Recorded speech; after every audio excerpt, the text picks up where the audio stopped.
అంటే మీ time 3:30కి set చేస్తే వాళ్ళు అంటే ముందే వచ్చారు. నేను అన్న టైంకి 10 నిమిషాలు కరెక్ట్ 3:40 నిమిషాలు అక్కడ ఉన్నాను నేను. నా టైం చూసుకోండి. ఓకే. నేను నా కన్సర్న్ శాఖ. మరి ఎందుకు ఆయన అంత పెద్ద మాట ఎందుకు అన్నాడు మిమ్మల్ని? ఏంది మీ మధ్య గొడవ ఏమున్నది? అంటే ఏం లేదన్నా, నేను వాళ్ళ సమకాలికంగా డాక్టర్ వివేక్ పక్కన కూర్చోవడం నాకు ఇష్టం ఏమిట్లేదన్నా. వాళ్ళకి ఇష్టం లేదు. ఆయన మొదటి నుంచి మా వర్గాన్ని వ్యతిరేకిస్తాడు కదన్నా. మా వర్గీకరణ కేటగిరీస్ అనేప్పటికీ మనం వ్యతిరేకిస్తాడు. ఆ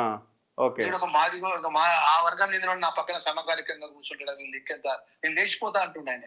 అంటే ఇప్పుడు మీ పార్టీ కూడా ఆలోచన చేయాలి కదా మరి. ఇంత పెద్ద మాట అన్నాడు, ఎట్లా ప్రభాకర్ గారు మీరు ఏదో ఒకటి సెట్ చేసుకోండి, ఆయనతో మాట్లాడినా చెప్పాలి కదా. ఆ ప్రయత్నం కూడా జరగలేదా? అందుకేనా నాకు అంత పెద్ద అవమానం జరిగినప్పుడు నేను మనసు బాధ చేసుకుని నిన్న మీతో ఒక మాట అన్నా.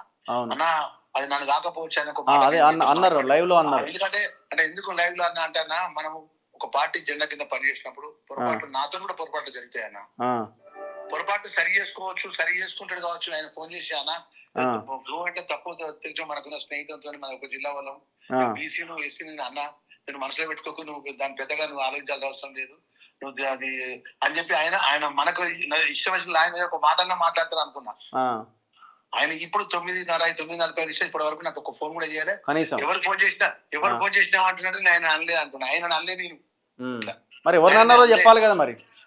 పక్కన వివేక్ అన్నాడా లేకపోతే ఇటు ఫైమ్ ఉన్నాడు, ఫైమ్ అన్నాడా?